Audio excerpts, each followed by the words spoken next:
Hello friends, hello student, कैसे हो? सब बढ़िया? बोलो। चैप्टर नंबर 13 बहुत इजी था ना। 13.1 13.2 दो ही एक्सरसाइज थी, बाकी सब तो डिलीट हो गई। बहुत मज़ेदार बात हो गई। 13.1 ए बाई बी की फॉर्मूला। 13.2 के अंदर दो इवेंट के बीच का मल्टीप्लाई का रूल्स और इंडिपेंडेंट की बात थी। दो ही बातें तो थी आपके पास, बराबर। यानी कि दोनों एक्सरसाइज बहुत बहुत इजी थी। इंडिपेंडेंट इवेंट वो भी आपको मालूम है। अब लास्ट में मिसलेनियस एक्सरसाइज। मिसलेनियस एक्सरसाइज के अंदर ओनली 4 ही सम है, ज़्यादा नहीं है। 4 सम आपको करना है। तो सबसे पहला सम, A and B are two event such that P of A not equal to 0. Find P of B upon A. If first A is a subset of B and दूसरा है A intersection B is equal to 5. A and B are two events such that P of A not equal to 0. Find P of B upon A. यानी कि आपको B upon ए find करना है। इसमें पहला question क्या है? यदि A is a subset of B, उसकी बात करते हैं। यानी कि इस तरह से हम लिख पाएंगे कि P of A not equal to 0, A is a subset of B, therefore A subset B, A subset B, then A intersection B is equal to A। तो आपको मालूम ही है A के सभी एलिमेंट B के अंदर है, तो आप इन दोनों का इंटरसेक्शन करेंगे तो क्या आएगा? सेट A आएगा। अब आपको क्या फाइंड करना है? P of B upon A। तो P of B upon A that is P of A intersection B upon P of A। A intersection B is equal to A, यानी P of A लिखेंगे A intersection B की जगह पे A, तो P of A cut हो जाएगा, तो answer क्या आएगा? 1।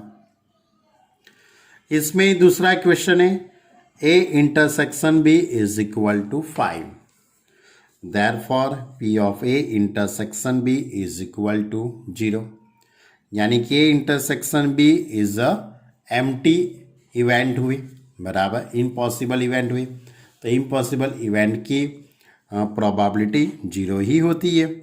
Therefore P of B upon A अपने को तो निकालना है, तो A intersection B upon P of A। अब P of A intersection B is the value 0, therefore 0 upon P of A, answer 0। Okay, तो ये था हमारा क्वेश्चन नंबर 1। ओके, चलो अब क्वेश्चन नंबर 2 की बात करते हैं। तो क्वेश्चन नंबर 2 इस तरह से बच्चे लोग, एक कपल हैज़ 2 चिल्ड्रन। एक कपल है, उसको 2 बच्चे हैं, छोटे छोटे प्यारे प्यारे। तो उसमें सबसे पहला सेंटेंस है, यानी पहला क्वेश्चन है, find the probability that both children are males if it know that at least one of children is male. यानी कि एक कपल है, उसको 2 बच्चे हैं। तो पहले तो ये जो प्रैक्टिकल है, बराबर, उसका सैंपल स्पेस क्या हो सकता है? तो इसके सैंपल स्पेस के अंदर 2 चिल्ड्रन है, यानी एक बॉयज़ होगा पहला, दूसरा भी बॉयज़ हो सकता है। पहला बॉयज़ दूसरा गर्ल्स, या तो पहले गर्ल्स हुआ बाद में बॉयज़ हुआ, या तो दोनों लड़कियां हुई, बराबर। तो BG GB और GG होगा। तो ये प्रैक्टिकल का सैंपल स्पेस ही हो सकता है। अब पहला, find the probability that both children are male. दोनों बच्चे जनाब लड़कियां ही हो, सॉरी लड़के हो, उसकी प्रोबेबिलिटी निकालनी है आपको। दोनों बच्चे क्या होने चाहिए? लड़के ही होने चाहिए, उसकी प्रोबेबिलिटी आपको फाइंड करनी है। लेकिन कब? If it is know that, if it is know that at least one of the children is male। यानी कि जब कम से कम ये दिया गया है, it is a given that, यानी ये इवेंट पहले बनती है, बराबर, ये इवेंट पहले बनती है। At least one of the children male, बराबर, ये इवेंट पहले बनती है, बराबर। यानी कि पहले मैंने सैंपल स्पेस लिख दिया, B B B G G B G G, where B is a boy and G for the girls. अब पहले कौन सी इवेंट बनती है? A is at least one child is boy, बराबर, at least one child is a boy यानी कि mail, बराबर। अब लिखने की वैसे तो यहाँ पे ज़रूरत नहीं, आप मेरे से ज़्यादा होशियार बच्चे हो, लेकिन फिर भी बता दिया। तो eight least one child is boy, यानी एक बॉयज होना चाहिए, या दोनों भी बॉयज हो गए तो भी चलेगा। तो कौन कौन से आ सकते हैं एलिमेंट? बी बी, बी जी और जी बी। और प्रोबेबिलिटी किसकी निकालनी है? बोथ चिल्ड्रन आर मेल, यानी कि बोथ चिल्ड्रन आर बॉयज, बराबर। तो B is equal to B B आएगा। अब आपको इन दोनों का इंटरसेक्शन निकालना है, तो A intersection B is B B होगा। अब इवेंट ए की प्रोबेबिलिटी क्या होगी बच्चे लोग? इसके अंदर 3 एलिमेंट है और यहाँ पे टोटल 4 एलिमेंट है, बराबर। तो P of A is equal to क्या होता है? 3/4 होगा। बी की प्रोबेबिलिटी भी क्या होगी? 1/4। और P of A intersection B की प्रोबेबिलिटी क्या होगी? 1/4। अब आपको फाइंड क्या करना है? ए पहले बनती है और बोथ चिल्ड्रन आर बॉयज, उसकी प्रोबेबिलिटी आपको फाइंड करनी है। तो बी अपॉन ए निकालना है, तो P of A intersection B upon P of A, P of A intersection B is 1/4 and P of A is equal to 3/4, 4 cut हो जाएगा तो 1/3। ओके, तो ये था हमारा पहला क्वेश्चन, दूसरे का पहला। अब दूसरे का दूसरा लेते हैं। तो इसके अंदर इस तरह से, find the probability that both children are females, both children are females यानी दोनों लड़कियां ही हो। If it is know that the elder child is female, elder child is female, बराबर। तो इसका मतलब ये हुआ, मैं ऐसे सपोज करता हूँ कि now we suppose that C is the elder child is girl, बराबर, यानी लड़की छोटी होनी चाहिए, बराबर, एल्डर चाइल्ड इज गर्ल। तो इसके अंदर कौन से एलिमेंट आ सकते हैं बच्चे लोग? जी जी और जी भी। पहले लड़की होनी चाहिए, लड़की छोटी होनी चाहिए, बराबर। और D event both child are girls, यानी जी जी आएगा। अब आपको इन दोनों का इंटरसेक्शन निकालना है, तो सी इंटरसेक्शन डी इज जी जी। तो पी ऑफ सी, इसके 2 एलिमेंट है, टोटल 4 है, यानी 2/4। सी इंटरसेक्शन डी, इसकी प्रोबेबिलिटी 1/4। तो रिक्वायर्ड प्रोबेबिलिटी, तो सी इवेंट पहले बनती है, उसके बाद डी इवेंट बनती है, बराबर। तो P of C intersection D upon P of C, P of C intersection D that is 1/4 और P of C that is 2/4, 4 cut हो जाएगा तो 1/2। ओके, मालूम पड़ा बच्चे लोग? ये था हमारा क्वेश्चन नंबर 2। अब इसके बाद क्वेश्चन नंबर, ये तो 2 था, अब 3, 4, 5 ये कोई क्वेश्चन नहीं करना है, डायरेक्ट आपको कौन सा करना है मालूम है? 8 नंबर का करना है, क्वेश्चन नंबर 8। चलो, तो अब question number 8, If a leap year is selected at random, what is the chance that it will contain 53 Tuesday? 53 Tuesday आने चाहिए, तो उसकी प्रोबेबिलिटी क्या हो सकती है? बराबर, leap year selected at random, कोई भी लीप ईयर्स आप सिलेक्ट करो, उसके अंदर आपके 53 ट्यूसडे आने चाहिए, उसकी प्रोबेबिलिटी क्या हो सकती है बच्चे लोग?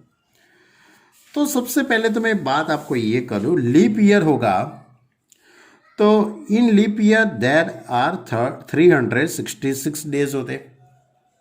लीप ईयर में कितने दिन होते हैं? 366।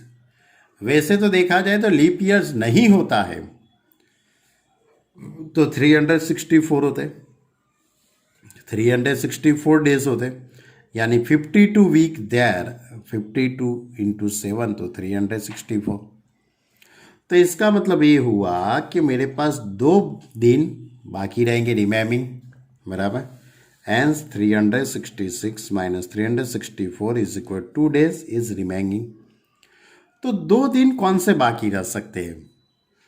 तो Monday Tuesday, Tuesday Wednesday, Wednesday Thursday, Thursday Friday, Friday Saturday, Saturday Sunday या संडे मंडे। यानी कि इसके सैंपल स्पेस के अंदर 7 दिन हो सके, यानी कि 7 क्या बोलते हैं, 7 इसके अंदर पॉइंट हो सकते हैं, बराबर। एलिमेंट कितने हो सकते हैं सैंपल स्पेस के अंदर? 7। अब आपको किसकी प्रोबेबिलिटी निकालनी है? 53 ट्यूसडे, बराबर। ट्यूसडे कितने होने चाहिए? 53 की आपको प्रोबेबिलिटी निकालनी है। It will contain 53 Tuesday. तो ट्यूसडे कहाँ पे हो सकता है? यहाँ पे ये एलिमेंट में हो सकता है, मंडे ट्यूसडे और ट्यूसडे वेनसडे, यानी 2 ही एलिमेंट हो गए इसमें। यानी therefore require probability that it is a 2 element and इसमें 7 एलिमेंट है, यानी 2/7। क्लियर? एक छोटा सा कि MCQ भी कर सकते हो, या तो आप इसके लिए एक छोटा सा SQ भी कह सकते हो, बराबर। जैसा आपका नसीब अच्छा होगा तो भाई आपको 2 मार्क में भी पूछ सकते हैं, बराबर। चलो, अब डायरेक्ट आपको करना है question number 14। Okay, now we solve the question number 14। If each element of second order determinant is either 0 और 1, क्या कहा गया है बच्चे लोग के if each element of second order determinant is either 0 or 1, what is the probability that the value of the determinant is positive? What is the probability that the value of determinant is positive? यानी कि 2 order का determinant है, यानी कि 2 रो और 2 column होंगे। तो आपको 0 और 1 का यूज करके, 0 और 1 का यूज करके आपको ऐसे डिटर्मिनेंट बनाने हैं जिसकी वैल्यू पॉजिटिव होती हो। ऐसे कितने हो सकते हैं और इसकी प्रोबेबिलिटी क्या है? अब यहाँ पे इसने एक ब्रैकेट में बात लिखी है, लेकिन ये ब्रैकेट वाली जो बात है ना बच्चे लोगों को एग्जाम में नहीं देंगे। ये ब्रैकेट जो करके दिया गया है आपको, ये यहाँ से स्टार्ट करके यहाँ तक का ये जो ब्रैकेट है वो एग्जाम में ये लोग नहीं देंगे, बराबर। Assume that the in validate either of determinant are choose the independently each value being assumed will probability 1/2। ये जो एक छोटी सी जो बात दी गई है वो एग्जाम में वो लोग नहीं देंगे। कोई बात नहीं, हम अपनी तरह से सोचेंगे।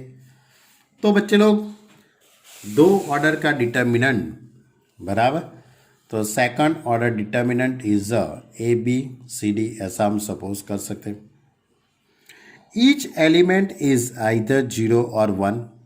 ईच एलिमेंट यानी कि सभी एलिमेंट के अंदर यहाँ पे 0 आ सकता है या तो 1 आ सकता है, यहाँ भी 0 आ सकता है या तो 1 आ सकता है, यहाँ भी 0 आ सकता है या 1, और यहाँ भी 0 और या तो 1। यानी कि इसका मतलब ये हुआ कि ये प्लेस दो तरीके से हम भर सकते हैं, ये प्लेस भी दो तरीके से, बराबर। Therefore number of selection of element total कितने बन सकते हैं, तो 2 इंटू 2 इंटू 2 यानी कि 16 डिटर्मिनेंट बन सकते हैं। 1 और 0 का यूज़ करके कितने डिटर्मिनेंट बन सकते हैं, 16 डिटर्मिनेंट बन सकते हैं। लेकिन उसमें से आपको कौन से डिटर्मिनेंट लेना है जिसमें उसकी वैल्यू पॉजिटिव होती हो। तो आपके पास एक डिटर्मिनेंट है AD is equal to ABCD। आप इसका क्रॉस मल्टीप्लाई करेंगे तो AD माइनस BC होगा। अब ये AD माइनस BC पॉजिटिव कब हो सकता है, AD माइनस BC पॉजिटिव कब हो सकता है, जब AD की वैल्यू 1 हो और BC की वैल्यू 0 हो। AD की वैल्यू 1 हो और BC की वैल्यू 0 हो। तो AD की वैल्यू 1 कब हो सकती है बच्चे लोग, जब A की वैल्यू भी 1 हो और D की वैल्यू भी 1 हो। दोनों की वैल्यू 1 1 होगी तभी तो 1 1 सा 1 होगा। और BC की वैल्यू 0 कब हो सकती है, B इंटू C 0 कब हो सकता है, B 0 हो या C 1 हो, या तो B 1 हो सकता है या तो C 0, या तो एक 0 या तो दोनों 0 हो सकते हैं, या तो दोनों कैसे हो सकते हैं, 0, बराबर। यानी कि A की वैल्यू तो 1 ही होगी, D की वैल्यू 1 ही होगी, तभी तो A इंटू D 1 होगा। और BC 0 कब हो सकता है, तो 0 1 1 0, यानी कि 3 केस हो सकते हैं। कितनी हो सकती है, 3। Therefore required probability is 3/16। 3 बातें हुई ना, मालूम पड़ता है कि नहीं पड़ता है। ये पहला AD minus BC, A into D तो 1, BC इन दोनों का मल्टीप्लाई 0। ये दूसरा AD 1 1 सा 1, 1 इंटू 0 0 यानी 1 माइनस 0, ये भी। तो इट्स रिक्वायर्ड प्रोबेबिलिटी 3/16। ये भी एक छोटा सा बहुत बढ़िया सा क्वेश्चन था। अब इसके बाद आपको डायरेक्ट MCQ बच्चे सॉल्व करने हैं, बराबर। तो choose the correct answer in which the following. तो question number 17. If A and B are two events such that P of A not equal to 0 and P of B upon A is equal to 1, then first A subset B या B subset A, B is equal to 5 या तो A is equal to 5। बहुत easy logic है बच्चे लोग इसके अंदर, बराबर। तो मेरे पास क्या है, P of B upon A is equal to 1, P of B upon A is equal to 1। तो इसके लिए मैं क्या लिख सकता हूँ, P of A intersection B upon P of A is equal to 1। अब ये टर्म मैं सामने ले जाऊंगा तो P of A intersection B is equal to P of A। ये दोनों इक्वल कब हो सकते हैं बच्चे लोग, A intersection B is equal to A, A intersection B is equal to A कब पॉसिबल है, कि वेर जब A सबसेट B होगा तभी पॉसिबल है। A सबसेट B होगा तभी तो A intersection B is equal to A होगा, बराबर। यानी कि कहने का मतलब ये है कि A सबसेट B आंसर आएगा, यानी कि करेक्ट आंसर इज A आएगा। चलो अब आगे का MCQ नंबर 18। Upon P of A upon B is greater than P of A, then which of the following correct, जरा कौन सा सही है। P of B upon A less than P of B, P of B upon A greater than P of B, या तो P of A intersection B less than P of A into P of B, या तो P of B upon A is equal to P of B। तो बच्चे लोग इसके अंदर आपके लिए यहाँ पे है P of A upon B greater than P of A, बराबर। जो बात आपको क्वेश्चन के अंदर बराबर दी गई है ना, ये P of A greater than P of A upon B greater than P of A equation में दिया गया है, बराबर। अभी इन दोनों में P of A intersection B upon P of B, अब ये यहाँ पे ले लो, एक यहाँ पे ले लो, कर सकते हैं ना ऐसे इंटरचेंज। तो P of A intersection B upon P of A greater than P of B, तो ये क्या हो गया पूरा बच्चे लोग, P of B upon A की फॉर्मूला हो गई है, तो is greater than P of B. तो ये कौन सा करेक्ट आंसर सेट हो जाता है, सी, क्योंकि मैंने ए को इधर ले दिया और बी को इधर ले गया, तो ए अपॉन में है तो पी ऑफ बी अपॉन है। क्लियर। चलो अब 19 नंबर का, if A and B are two any event P of A plus P of B minus P of A and B is equal to P of A. P of A plus P of B minus P of A and B is equal to P of A. Then P of B upon A is equal to 1. P of A upon B is equal to 1. B upon A is equal to 0 और P of A upon B is equal to 0. देखो ये जो result दिया गया है इसका आपको use करना है। अब यहाँ पे बीच में क्या लिखा है, and that is a intersection होता है, and that is a intersection. तो मैं ऐसा लिख सकता हूँ P of A plus P of B minus P of A intersection B is equal to P of A, लिख सकते हैं ना बच्चे लोग हम। ओके, अब दोनों तरफ से पी ऑफ ए कट हो गया, तो P of B minus P of A intersection B is equal to 0।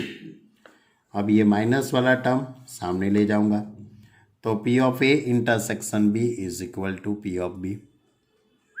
P of B यहाँ पे ला देता हूँ, तो P of A intersection B upon P of B is equal to 1। तो ये अपॉन में बी है, तो A upon B is equal to 1। तो करेक्ट आंसर कौन सा हो गया, B is a correct answer हो जाएगा। ओके, तो ये थी हमारी एक्सरसाइज 13। एक्सरसाइज 13 के अंदर सिर्फ 4 सम है, 4 सम और 3 MCQ। अब बात करते हैं बच्चे लोग हम एग्जाम्पल की। आपको कितने एग्जाम्पल तैयार करने हैं, एग्जाम्पल 1 to 14, 1 से 14 तक के एग्जाम्पल, और एग्जाम्पल नंबर 36, यानी 15 एग्जाम्पल आपको तैयार करने हैं। उसमें से सभी एग्जाम्पल इजी है, बराबर, लेकिन 7 नंबर का एक एग्जाम्पल है, उसमें बहुत सारे बच्चों को थोड़ी दिक्कत रहती है, बराबर। अभी तक तो आपने किया नहीं है इसलिए आपको नहीं मालूम है, बराबर, लेकिन जो लोगों ने सॉल्व किया है वो बच्चे बता रहे कि सर ये बहुत टफ पड़ता है समझना। तो मैं आपको एक बार इसको रिवाइज करा दे, अच्छी तरह से समझा देता हूँ। एग्जाम्पल नंबर 7, क्वेश्चन इस तरह से,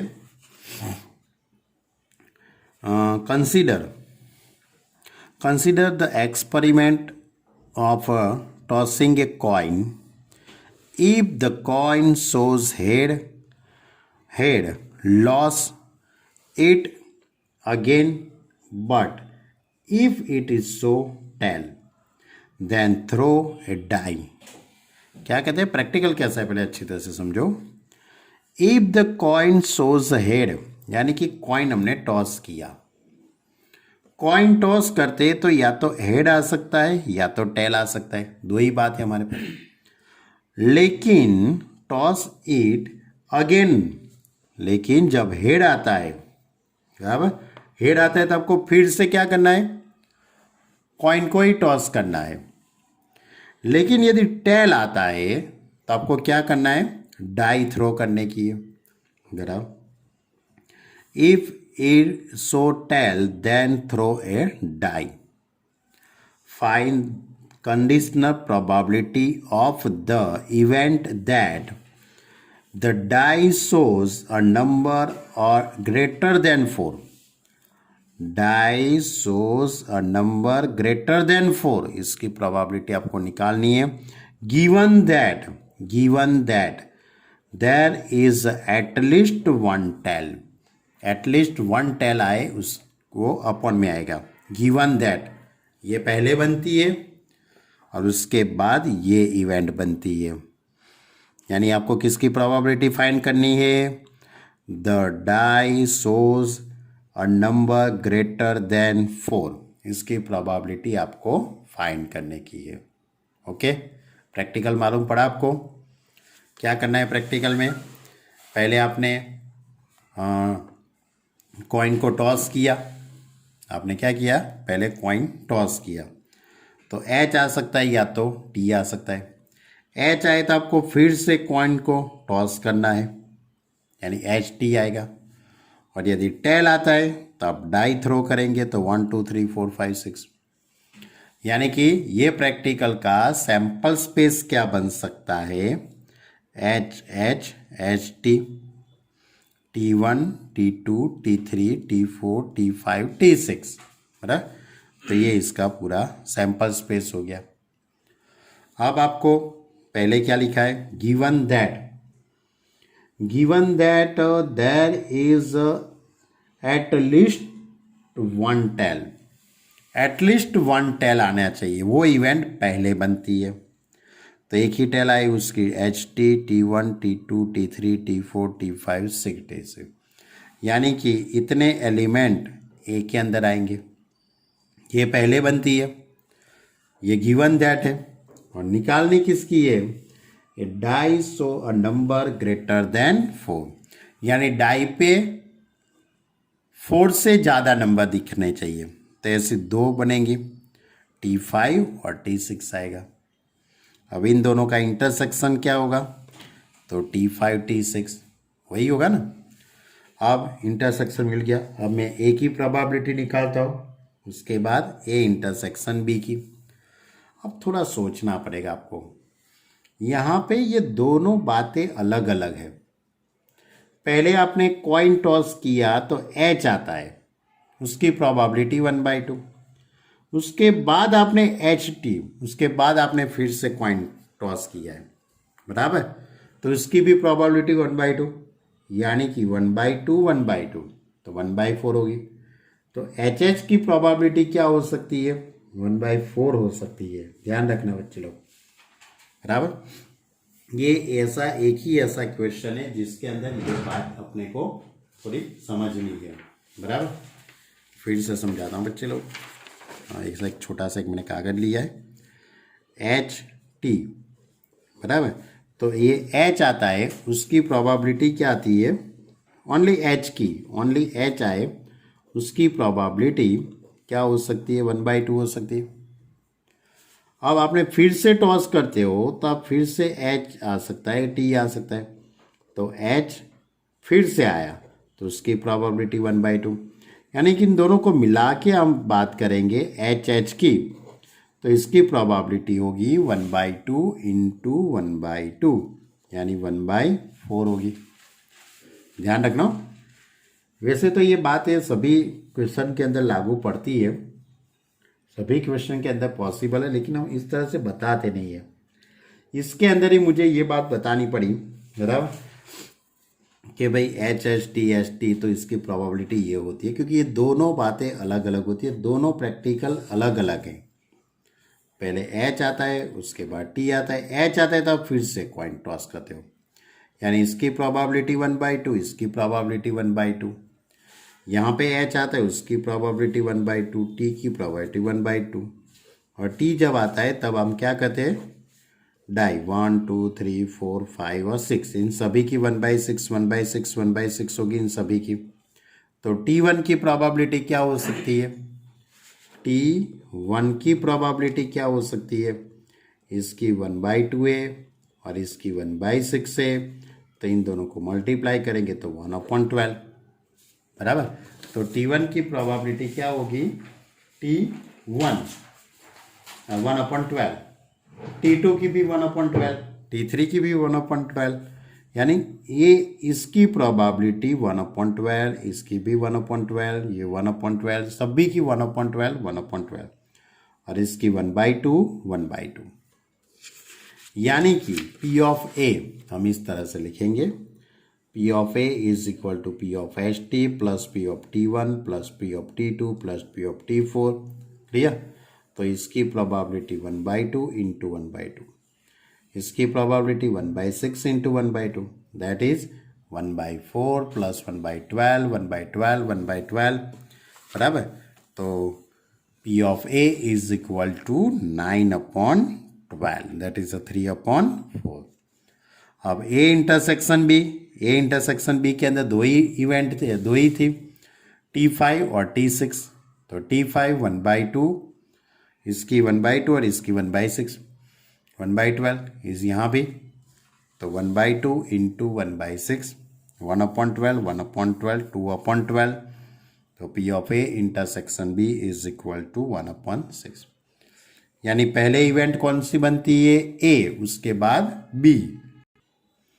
तो P of B upon A is equal to P of A intersection B upon P of A, that is 1/6 upon 3/4। Simplify देंगे तो 2/9। ये बहुत बढ़िया क्वेश्चन था। इसके अंदर यही बस समझना था, ये थोड़ा कैसा उन लोगों ने समझ, बहुत बड़ा बड़ा इन लोगों ने लिखा है, अपने को तो ऐसा नहीं लिखना है, जैसा मैंने ये PDF में भेजा है ऐसा ही आपको लिखना है। ओके, चलो आगे की बात। Question number example 13, prove that if A and F are independent event, then show that event E and F dash बराबर is a independent बराबर, so are the event E and F dash। यानी E and F independent है तो E and F dash भी independent है, ऐसा आपको prove करना है। बहुत छोटी सी बात है, इन लोगों ने बहुत बड़ी बड़ी बातें की है, लेकिन इतना कुछ लिखने की ज़रूरत नहीं है। आपको यही लॉजिक का यूज़ करना है। E and F independent event, therefore P of E intersection F is equal to P of E into P of F लिख सकते हैं। अब आपको P of E intersection F dash से शुरुआत करेंगे, तो हम इसके लिए ये फॉर्मूला रख सकते हैं, P of E minus P of E intersection F, E intersection F that is P of E into P of F। दोनों में से मैं कॉमन लेता हूँ P of E, तो 1 माइनस P of F, और 1 माइनस P of F that is a P of F dash. हो गया ना proof? P of E into P of F dash. Clear? That is P of E intersection F dash is equal to P of E into P of F। E and F dash are independent event. Okay, चलो अब example number 14। Example number बच्चे 14 है, वो भी एक theory type का ही question है बराबर। इस तरह से है कि A and B are two independent event, then the probability the occurrence of at least of A and B is given by 1 minus P of A dash into B dash। किसकी probability निकालनी है? At least one of A and B की। At least यानी A union B होगा बराबर, A union B. तो P of A union B की आपको प्रोबेबिलिटी फाइंड करने की है बच्चे लोग। तो मैं ऐसे कुछ लिख रहा हूँ कि here A and B are two independent event, therefore P of A intersection B is equal to P of A into P of B. अब at least one of A and B यानी कि P of A union B. अब P of A union B it is 1 minus P of A union B का dash लिख सकते हैं। अब यहाँ पे मैंने डी मॉर्गन लॉ अप्लाई कर दिया, A dash intersection B dash यानी कि P of A dash into P of B dash. क्यों? A and B are independent event है तो A dash and B dash भी इंडिपेंडेंट इवेंट होगी। Independent है तो हम इसको इस तरह से लिख सकते हैं। हो गया प्रूव बराबर। टेक्स्ट बुक के अंदर क्या लिखा है वो जाने दो, मैंने जो लिखा है वो सही है, यानी टेंशन मत लो। आप सोचने मत बैठ जाना कि सर ऐसे हम शॉर्ट में लिखेंगे तो मार्क मिलेगा। भाई मिलेगा, 2 मार्क का क्वेश्चन होगा तो भी मार्क मिलेगा, 3 मार्क का होगा तो भी मार्क मिलेंगे। चलो अब एक और एग्जाम्पल है, 1 से 14 तक के तो एग्जाम्पल आपको करने के ही है, इसके साथ साथ एक और एग्जाम्पल आपको करने 36 नंबर का, बराबर। तो ये भी एक थोड़ा समझने जैसा है। 36 नंबर का एग्जाम्पल है,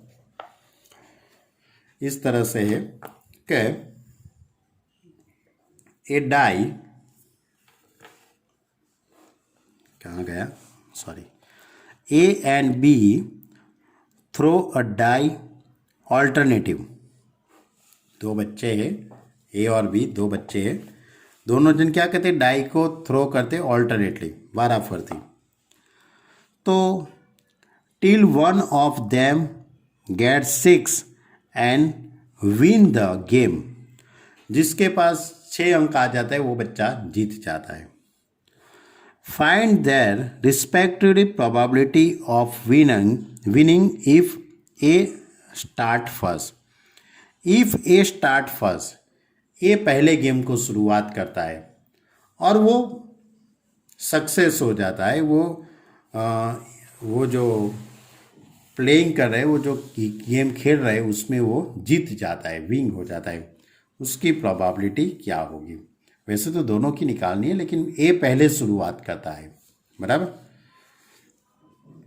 तो मैं इसके अंदर क्या करता हूँ बच्चे लोग, पहले तो मैं as that event of success. Success कब हो गए, जब 6 आता है तब, यानी कि उसकी प्रोबेबिलिटी होगी 1/6। F event of fall, failure, तो फेल कब हो गए, 1 2 3 4 5 आएगा तब, उसकी प्रोबेबिलिटी क्या होगी 5/6। अब अच्छी तरह से सोचना बच्चे लोगों, A win is in the first throw. A ने पहले गेम डाला और वो जीत गया, पहले ही थ्रो में वो जीत गया, मान लो ए विन, ये पहला जो बंदा है वो जीत जाता है इन द फर्स्ट ट्रायल, तो इसकी प्रोबेबिलिटी होगी 1/6 हो गई। लेकिन ये नहीं जीतता है तो क्या करेगा, वो नहीं जीतेगा, यानी कि वो फेल हो गया। अब आपको तो ए को ही जिताना है, तो ए को जिताने के लिए आप बी वाले को क्या बोलेंगे, भाई तू गलत काम कर, बराबर, ऐसा ही बोलना पड़ेगा ना। यानी 1 से 5 तक के एलिमेंट आएंगे तभी तो वो हार जाएगा, तभी को ए को चांस मिलेगा, बराबर। तो A win in the third throw में वो सक्सेस होता है, पहले में फेलियर होता है, ये बी डालता है, बी फेल होने वाला है, तभी तो ए को चांस मिलेगा, यानी P of F into P of F into P of S. इसकी प्रोबेबिलिटी 5/6, इसकी प्रोबेबिलिटी 5/6 की 1/6, दैट इज 1/6 इंटू 5/6 का स्क्वायर।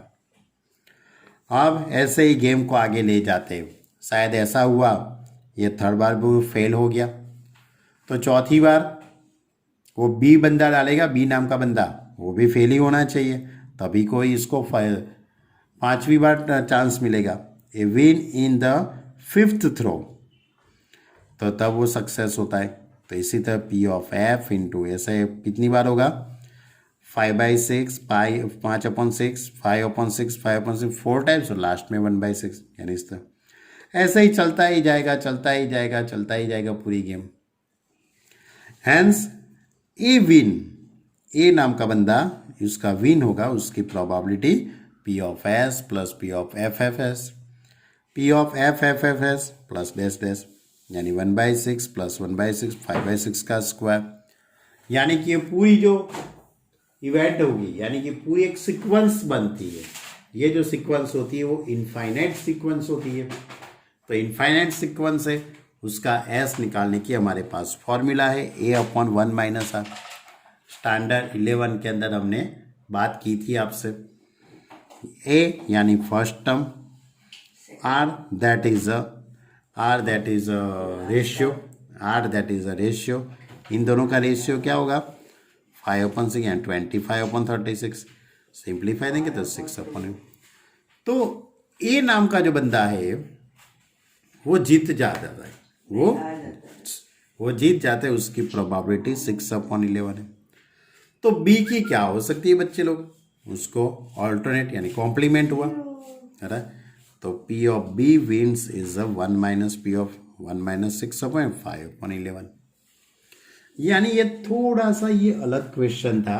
क्वेश्चन नंबर 36 हमारी टेक्स्ट बुक में कैंसिल नहीं है बच्चे लोग ये साल की एग्जाम में, बराबर। हाँ, बाकी के सब एग्जाम्पल कैंसिल है। तो बच्चे लोग ये हुई हमारा chapter number 13 complete. Chapter number 13 is over, बराबर। कैसा रहा, 3-4 लेक्चर में तो काम खत्म हो गया। अभी आप में तो कितने लोग ऐसे हो गए जिसने वीडियो भी, पहला वीडियो भी नहीं देखा होगा, बराबर। बच्चे ऐसा मत करना, शांति से सभी वीडियो देख लो। नहीं मालूम पड़ता है तो हमारी जो लाइव मीटिंग होती है उसके अंदर आप मुझे बताना, मैं आपको समझा दूंगा, बराबर। एक्सरसाइज 13.1, 13.2 और एक्सरसाइज 13 के जो भी 4-5 सम है वो, और एग्जाम्पल। बच्चे लोग एग्जाम्पल तैयार करने में कोई भी प्रकार की बेदरकारी मत करना, बराबर। लेजीपन मत बताना अपना, बराबर। बहुत हो गया लेजीपन, अब काम करना शुरू कर दो, अच्छी तरह से पढ़ाई करना शुरू कर दो, है? तो इतना अच्छी तरह से चैप्टर कंप्लीट कर देना। नेक्स्ट लेक्चर के अंदर नया चैप्टर की आपसे बात करेंगे। हमारा आगे का जो चैप्टर होगा चैप्टर नंबर 10 वेक्टर के बारे में हम समझेंगे, 3 डायमेंशनल ज्योमेट्री के बारे में समझेंगे। Okay student, bye.